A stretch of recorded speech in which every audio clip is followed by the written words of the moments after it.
40 পেরিয়ে 41-এ পা দিয়েছেন ক্রিস্টিয়ানো রোনালদো, কিন্তু বয়স তার জন্যই শুধুই একটি সংখ্যা। মাঠে এখনও দাপটের সঙ্গে খেলে যাচ্ছেন, গোল করছেন নিয়মিত।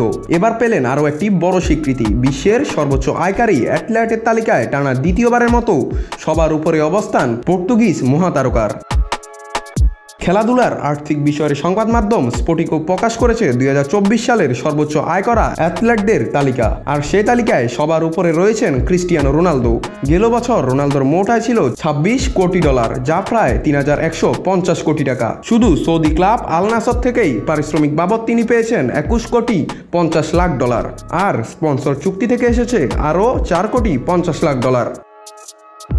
2002 সালে স্পোর্টিং লিসবনের হয়ে পেশাদার ফুটবলে অভিষেক করা রোনালদোর ক্যারিয়ারে মোট আয় ইতোমধ্যে $180 কোটি ছাড়িয়ে গেছে। হাজার গোলের পথে ছুটতে থাকা এই পর্তুগিজ ফুটবলার মাঠে যেমন বাড়াচ্ছেন নিজের ফুটবল প্রদর্শনী, ঠিক তেমনি তার ব্যাংক ব্যালেন্সও বাড়ছে লাফিয়ে লাফিয়ে। এই তালিকায় দ্বিতীয় স্থানে আছেন 36 বছর বয়সী বাস্কেটবল তারকা স্টিফেন কারি।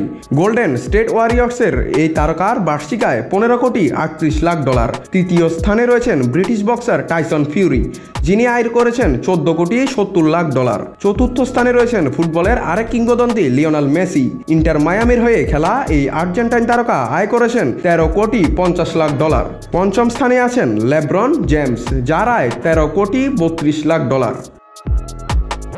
শীর্ষ 10-এর তালিকায় ফুটবলারদের আধিপত্য দেখা গেছে। মোট 5 জন ফুটবলার এই তালিকায় জায়গা করে নিয়েছেন। এছাড়াও বাস্কেটবল ও বক্সিং থেকে 2 জন করে এবং গলফ থেকে রয়েছেন 1 জন।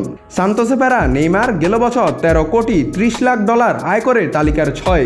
শীর্ষ 100 অ্যাথলেটের সম্মিলিত আয় $620 কোটি, যা গত বছরের তুলনায় 14% বেশি।